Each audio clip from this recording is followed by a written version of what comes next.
ꯃꯌꯥꯝꯗ ꯉꯁꯤ ꯇꯥꯍꯟꯖꯒꯗꯧꯔꯤꯕ ꯋꯥꯔꯤ ꯑꯁꯤꯒꯤ ꯍꯧꯔꯛꯐꯝ ꯀꯔꯅꯥꯇꯀꯥꯒꯤ ꯀꯣꯅꯨꯡ ꯁꯤꯂꯤꯀꯣꯟ ꯚꯦꯂꯤ ꯑꯣꯐ ꯏꯟꯗꯤꯌꯥ ꯍꯥꯏꯅꯁꯨ ꯈꯪꯅꯔꯤꯕ ꯕꯦꯡꯒ꯭ꯂꯣꯔꯗꯒꯤꯅꯤ꯫ ꯈꯥ ꯊꯪꯕ ꯕꯦꯡꯒ꯭ꯂꯣꯔꯒꯤ ꯁꯥꯏꯠꯁꯤꯗ ꯑꯅꯤꯀꯥꯜ ꯀꯧꯕ ꯁꯤꯇꯤꯁꯦ ꯂꯩ꯫ ꯁꯤꯇꯤꯁꯤꯒꯤ ꯄꯨꯂꯤꯁ ꯁ꯭ꯇꯦꯁꯟ ꯑꯃꯁꯨ ꯑꯣꯏꯔꯤꯕ ꯖꯤꯒꯅꯤ ꯄꯨꯂꯤꯁ ꯁ꯭ꯇꯦꯁꯟꯅ ꯀꯣꯟꯅ ꯃꯐꯝꯁꯤꯗ ꯌꯥꯝꯅ ꯆꯥꯎꯕ ꯌꯨꯝ ꯑꯃ ꯂꯩ꯫ ꯌꯨꯝ ꯑꯁꯤꯗ ꯃꯁꯥꯒꯤ ꯆꯍꯤ 92 ꯁꯨꯔꯕꯤ ꯑꯔꯆꯅꯥ ꯔꯦꯗꯤ ꯑꯃꯗꯤ ꯃꯥꯒꯤ ꯐꯦꯃꯤꯂꯤꯁꯨ ꯂꯩ꯫ अर्चना नतबा अतोप फैमिली मेंबरसिंगदी अर्चनागी अनीसुबा मपुरोइबा नवीन कुमार मसागी चही 38 अर्चनागी मचानुपी युबिका रेडी मसागी चही 18 अदुगा चही 13 सुरबा मचानुपानी। अर्चना रेड्डीगी ममा उमासु युम असिदा लैरमी। महाकी मपाबुंग विश्वनाथ रेड्डीदी ngasiगी taibang pan se thadokirami adubu mahaki tongan tonganba मफम कयादा लम कया अमा लेरमी। मसिगी भेलू से चौराकना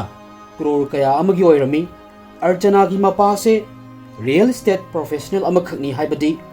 लम तु योंथोक योंचुन की थबक तौई हाइजबनी। महाक असी मान लैरिबा जगा अमदी सिटी असिदा ममिंग याम लेरमी। अर्चना न लैरिबा अचौबा युम असिगी अकोइबदा लैरिबा युम मयाम सिसु मपा बिस्वानातगी लम लैरगा मयुम सानरपा ngaktani। अर्चना की मबुंग अमा लई महाकी ममिंग अनिल रेड्डी कवी। महाक साउथ बेंगलोर मागी फैमिली का पुन लेरमी। मबुंग अमदी मचन की मरी से का हेना नक्सिनबा क्लोज ओइबा ओइरमदे। मखोई अनी की मवोंग से मपाना खंगबना मरम ओइरगा महाकना सिद्रिकान ममांगदा मागी लैजबा लंथुम पैसा लोइनमक चप चप मानना यंथोकपिरमी। अर्चना न मपादगी फंगबदा लम कया अमा अमदी बंगलो कया अमसु यावरमी। हाइरिबा प्रॉपर्टी मयाम से जिगिनी की मनुंग दलैबा बेलंदूर सरजापुरा रामनगर की मनुंग दलैबा चन्नापटना HHR लेआउट न चिंबा मफम सिंग दलैरमी। हाइरिबा प्रॉपर्टी मयाम से की वैल्यू से चौराकना क्रोर 90 हेनबगी ओइरमी। अर्चना मखुत्ता पैसा लाकपगा महाकसु रियल एस्टेट की बिजनेस असिदा यावरमी। मपासु हाइरिबा बिजनेस असि तौरंबना यामना अंगांग ओइरिकांदगी मपाना तौबसे उरकपना अर्चनासु रियल एस्टेट की मतंगदा ज्ञान फजना लेरमी। लाइक लाइसुसु फजना अदुम तमहुरमी। अर्चना कयम तौदना युमदा अदुम फमगा लेरगसु लुपा लाख कया अमा तालमी। कमायना नो हायरगदी महाकी कमर्शियल बिल्डिंग कया अमा लेरमी अमदी बिल्डिंग कया अमसु भाड़ा सांदोक्तुना लेरमी। महाकना हौजिक लेरिबा युम असि महाकी मपाना थंबिरंबा युमनी महाकी मपामनी हाइबा तारे। मखोयना लेरिबा युमसी लेकाइदुगी मीना युम असि दुदमानी हाइना कौरमी हाइबदी अचौबा युम हाइबनी। युम की हेक ममांग सिदा अचौबा लोन गार्डन लई नाकंद गारी थमनबगी गैरेज सु लेरमी। मफम सिदा अर्चना रेड्डी की लग्जरियस गारी मयाम अमा खामदुना थमी। पोत खुदिमक अर्चना की कंट्रोल मखादा लेरमी। नवीन कुमार अमदी अर्चना रेड्डी की मरीसी चही 3 मुक्ति सुरमनी अदुबु अर्चना की मचा अनीदी अमन चही 18 अदुगा अमन चही 13 सुरबनी। मसी ओइथोकपा याब्रा याय यादे हाइबदु मखा ताबा वरीदा अदुम खंगनी। मपुरोइबा नवीन कुमार जिम ट्रेनर अमनी अमदी मागी लोइनबी अर्चना की बिजनेस तसु अदुम मतेंग पांगी। माकी हौरकफम बेगुरदगिनी अदुबु मागी नुपी की मयुमदा लैरमी। अर्चना रेड्डी की मचानुपी युबिका रेड्डी यामना ममिंग लैबा कॉलेज अमदगी B.Com तमगा लैरमी। चही 13 सुरबा मचानुपादी स्कूलिंग तौरगा लैरमी। 2021 की दिसंबर के तांग 19 निंगथौकाबा नुमितनी। अर्चना रेड्डी की इमुंगदा अहोंग कया अमा लेरे। ममांगी थादा अर्चना रेड्डी की अपोक्पी उमा ताइबंगपान थादोक्तुना चटखिरमी। ममा लैखिदबा असिदा अर्चना यामना नुंगाइरमदे मरम असिना महाक युमदगी मपानदा थोकलमदे। अर्चनाना मपाना थंबिरंबा जिगनी की अचौबा युम असि थादोकलमलगा बेलंदुदा भाड़ागी युम अमा लौरमी। मंगोंदा पैसा नुंसागी अवाब अमत लेरमदे। मागी बिजनेस सु माई पाकना चथरे पैसा सु अदुम लाकलमी। 27 दिसंबर की नुमितसी यामना मरु ओइरमी। नुमित असिदा म्युनिसिपल इलेक्शन की भोट थादबा नुमित तारमी। मीडिया रिपोर्ट खरगी मतुंग इना ग्राम पंचायत की इलेक्शन नुमितनी हाइना इबसु यावे। ओइनिंगबा इलेक्शन अमा ओइजरसनु नुमितसिदा अर्चना रेड्डी बेलांडोदगी किलोमीटर 19 लापना लैबा मागी हौरकफम मफम जिगनी सिदा चटकदबनी। मतम चाना अर्चना मचानुपागा मागी इनोवा कारदा बेलंदुदगी थोरकलमी। ड्राइवर प्रमोदना गाड़ी असे थौरमी। gari manung sida Haris amadi Manos kauba Archana gi relatives ki mioi ani amasu yaurami makhoi ani lambi dagi pick up tawbani makhoi gi laifam zigni yoraklami bo chu thadarami aduga Belandu da halaknaba amuk sem sarami Belandu yaubada chawrakna minute nifu manga dagi pung amadi changani halakpada numidang gi matam oirami Archana gi relatives Haris amadi Manos gari dagi marak kumhaurami hojik car manungda lairibasi Archana magi Mcha Nupa amadi gari driver ni numidangi pung 10:30 tarakpa swaida makogi car se electronic city police station dagi khara chatlaga leiba traffic point sida kanghodana kadom dagi no gari macha ani ahum laktuna Innova car gi mamang sida khamduna leirami gari macha ahum sida mioi taruk tongi moigi mamai singdu loina kumjalami makutta thang amati atopa kulai sing pairami film se ubada driver thodok amadi tho ani haina khalami maramasina moigi car asi upai ma tawraga mafamdudagi chatnaba hotnarami adubu lam henba nupa amana gari asi chatkidanaba bike ama gari mamangda inthuraga insalaklami car asi makhatana thauba yaramdei nupa amana gari gi mingsen thugairami moigi target chi Archana amadi magi machadani driver na Archana gi macha kannaba hotnarami mioi mari sigi manungda mioi ahumna Archana bu gari dagi puthakirami driver na atopa thong amada Archana gi macha bu puthoktuna mapanda thoraklami makoi anisu khara di soklami adubu yamna thina sokpadi oiramde Archana da kai thodok thoklamgani mamangda panjakriba mayam se city manungda miyam gi mangdani thoklibasi mioi kharadi magi phone da video su namduna lerami CCTV camera da su hairiba thodok se record tawrami driver amadi Archana gi Mcha Nupa pafamdudagi yamna mai pakna chelaklami ngasagi mioi taruk tusu moina tawge khanna laiba thabak tu tawramaga mafamdudagi chatkirami hairiba gunda sing asi chakhraba matungda driver amuk hanna Archana gi manak talaklami manak tuda lairamba mioi khara tawraga Archana manak nakpada laiba hospital amada puraklami Mcha Nupa police station chatlami police ka amuk hanna car manak talaklami car da mama lairamdaba aduda driver da call tawrami amadi mama hospital da laire haiba khanglami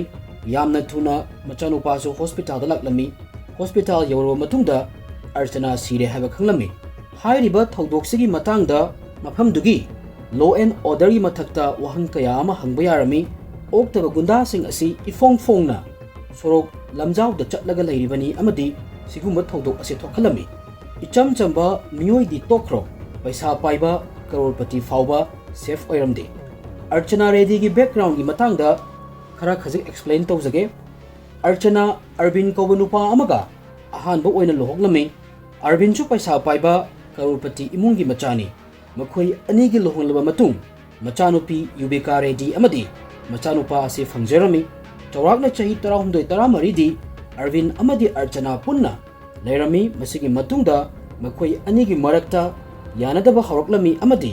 divorce tawrasi haiduna warip laurami 2013 da officially makhoi ani divorce tawrami matamsida alimony oina Arvinna magi ex wife Archana da crore 15 pirami macha masu chaunaba yokpagi daita Archana na laurami amadi macha sing maga punna lairami Archana su Crore Pati imung dagini masigi matung Archana gi mapa Biswanath Reddy na su magi leijaba property macha singda yanthoklami matamsida Archana gi mafamda crore nifu henbagi property fanglami mamangda crore 15 amasu magi ex husband dagi fangabani paisa mayam se kaidogani haina Archana na khalami masigi matung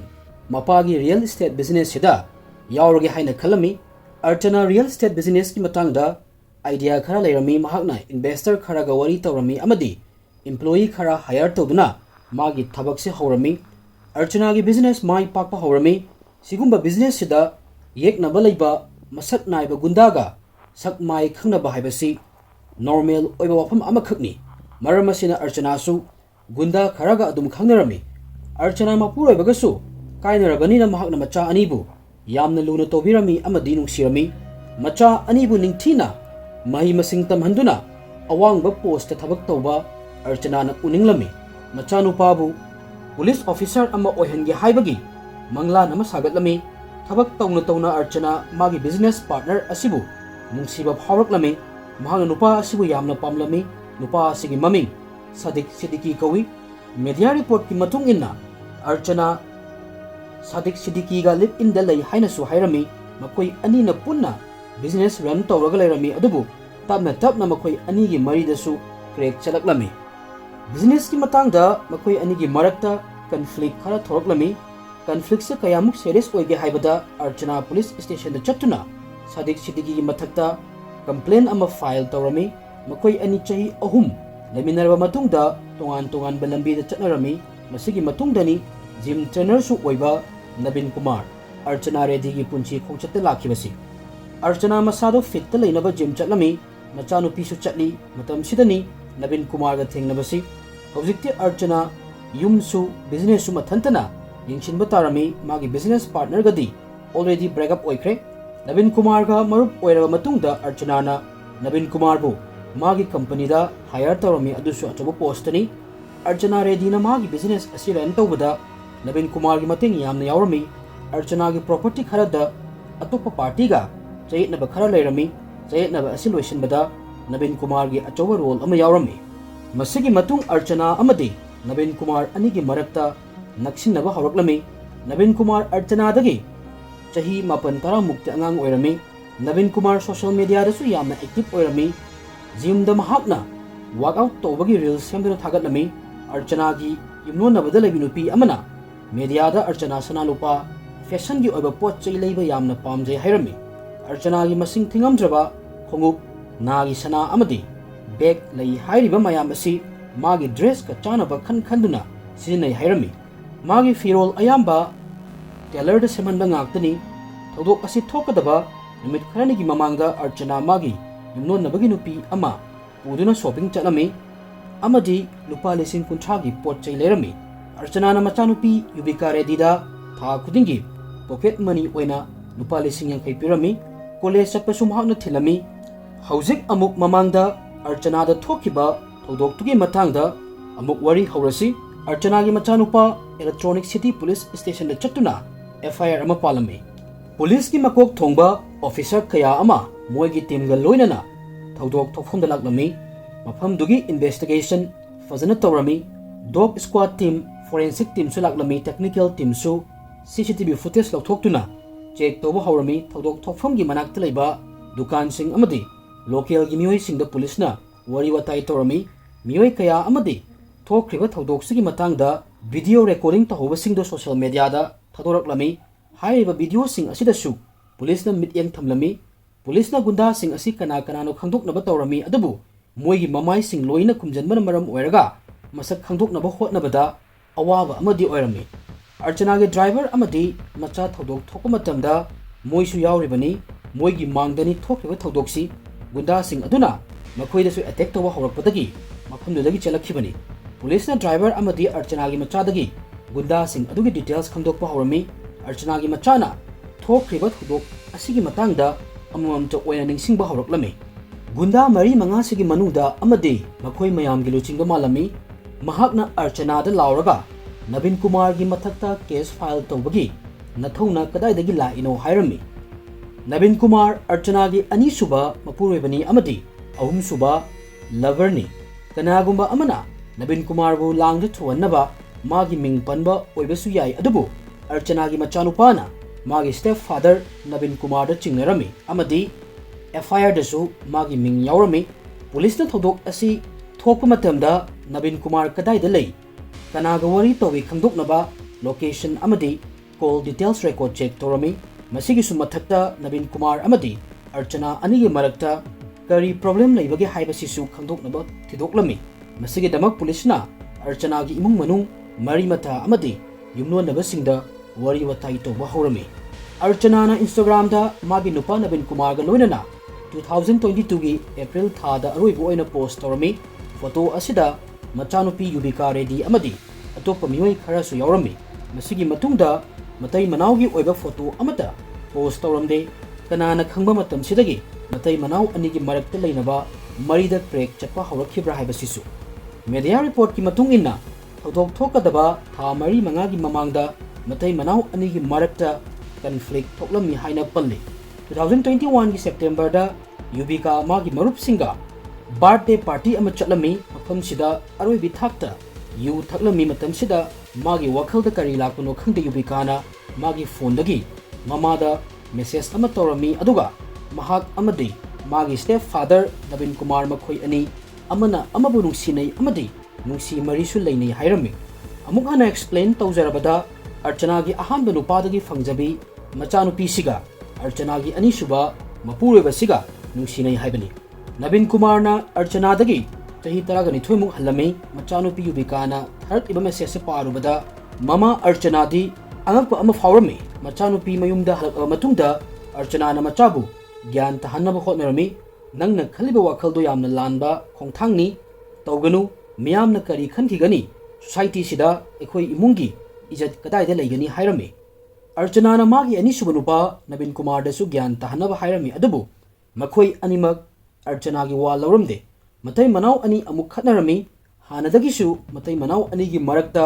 problem su leiduna lakpani Archana gi close friend amana hairami madudi machanupi amadi magi nupaga affairs leire khanglakpada Archana yamna nungairamde ahing tumbasu yaramde Archana redina mamanabi asida Navin na machanupi bu soidana awaba su pirakkani hairami 2021 gi October 31 da Yubika Archana gi close friend gi yum sida laktuna mamabu Navin Kumar na fuhaure haina tamlami khatnaba kannabagi damak marup asi Archana gi yum da chatlami numitsimakta da Archana magi mama amadi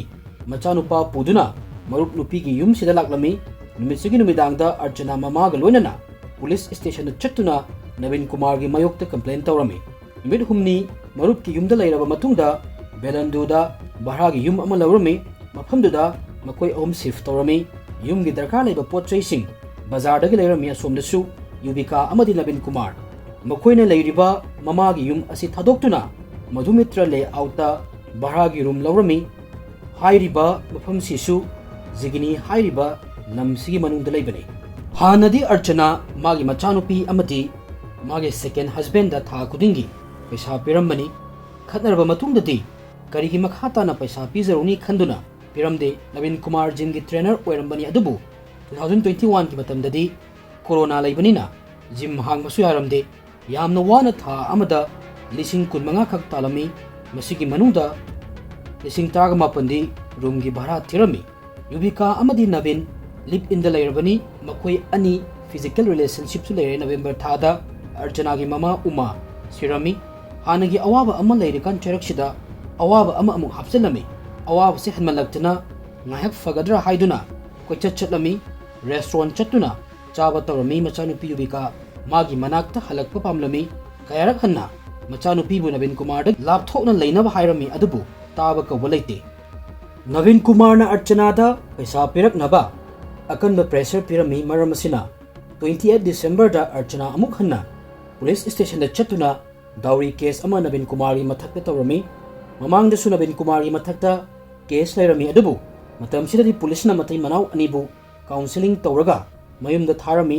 hairiba mayam si police na investigation tawbada khanglakpadagi 29 December da police na Navin Kumar bu lawkhatnami CCTV footage tagi gunda kharagi masak su khangma ngamlami 29 December numitsimakta da police na Archana mi hat ka mari leinana mioi ahum farami makoi sing adudi Navin Santosh amadi Anupni Santosh amadi Anup boman hali hairiba mafam sidagini Santosh Navin gi marupni mahak nani Archana hat punumita Navin da case file tobagi thauna kadai dagi la ino haikibanu padu mahak nani gunda mayam belusing libasi mathangi numit 30 December da mioi mari amagasu amuk farami makoi sing adudi Anand Narendra Deepak amadi Yubika redini Yubika su mama gi mayokta leiduna Navin ga pullaga mama hatpagi lalongda yaurami makoina Archana bu karigi hatlino masigi mathangda Yubika amadi Navin Kumar na tongan ba wari kaya ama lirami media report ki matung inna Yubika Navin Kumar bu yamna pamlami adusu mama ga mari leinadrika namangdagini mama na mangonda namthak tobire haina Yubika na khalami college tamikan ni matamdagi Yubika modeling toge haibagi wakhal leirami maramasina mahak gym yaurami matamsida Navin Yubika gi trainer ni somdana Navin magi makokta lalong ama sagadami mahak na Archana Crore Pati ni haibase khanglami Navin bu Yubika na magi mamada intro tawrami masigi matung Navin Archanada naksinaba yamna kanna hotnarami magi business tasu mateng panglami media report ki matung inna Archana magi second lover Sadik Sidikiya kainaribasi Navin namaram oiragani haina palli Jim Trainer ga affairs lay haibagi Archana gi second lover na Archanada khatnaba hawrami tapna close oirakpadagi Navin Archana gi yumda lairami Archana gi business ta mateng tawrami amadi Yubika da nangna ningjariba model disu oihangani hairami sumai tawdana Navin na mama machabu impress tawrami Navin na mama macha anidagi kanaba lawrami Archana ga marup oirapadagi Navin gi hingbagi mawongsu honglami atangba ghari sanagi lek khudopna chingba sirami amadi atangba ghari su thawrami Archana ga luhonglaba matung Yubika di magi machanupi tarami mama machabu mana kaisu nungsiba nate Archana gi lan thumda mitarini nungsibagi lang Navin Kumar na Yubika da thakpadu sumai paklami 2021 gi anganba sarukta Yubika na Navin da propose tawrami tuminna makoi ani su relationship ta lairami adubu September tha da Yubika na moi ani gi relationship yu ngauraga mama da haikhibani Navin Kumar amadi Archana property gi wahaudagi thodok thokadaba tha mari manga dagi marai tawduna lakhibani Navin na Archana da magi lam khara Navin gi mingda panbina ba hairami Navin paisa darkar oyo matamda matudagi lawba tarami maramasina magi mingda lam khara lairagadi masu business tawge haina khalli hairami adubu Archana na sukya yaramde khatnarba matung tongan lainarami Navin khak natna Yubika su mama gi property da mitarami Navin na Yubika da aidi nangi damak lepi nangna modeling tawningi dusu nangi imana tohloi noi imana pamise aikhoi animak magi makhada leiba paisa leitabada mangondagi nigani pamisi Navin na wa jajat haijalami masigi su mathakta noi imana maram oiraga aikhoi anina pamliba punchi mahingda hingba moi ibani hana sakhang maikhangnabani noi imana marakta yetuna nangonda minambani hairami Archana na Navin gi magun khalaklami mahangna property pambagi mangonda naksalakpani habasi amadi machanupi da oida wafam kaya ama haijale habasi Archana na khanglami khatnaduna tongan lairaba matungda Archana machanupi bu magi nakta puraknaba kana hotnarami maramasina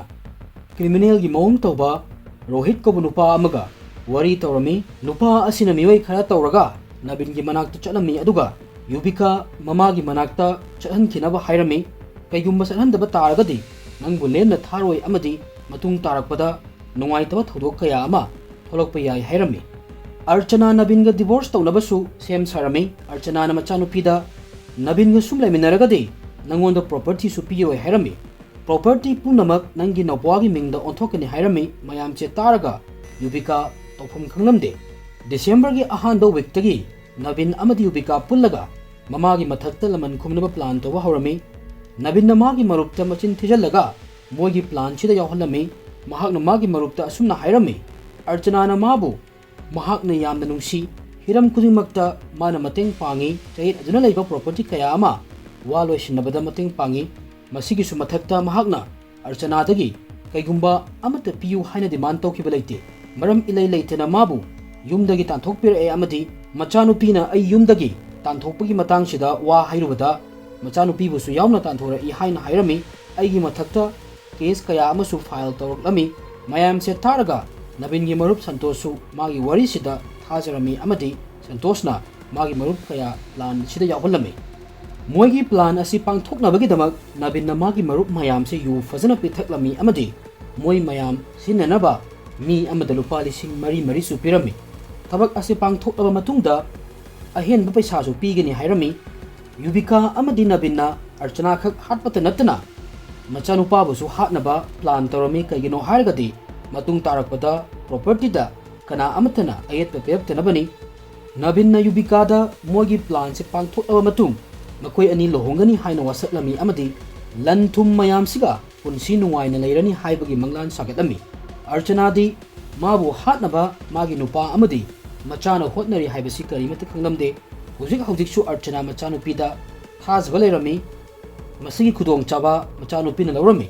28 December da Archana bot thadaba lakani haiba Yubika na khanglami aduga Navin Kumar da hairami masigi matungda Santos amadi magi marupsing car gi maningda innaba hawrami ꯃꯁꯤꯒꯤ ꯃꯇꯨꯡꯗ ꯑꯃꯨꯛ electronic city police ꯁ꯭ꯇꯦꯁꯟꯗꯒꯤ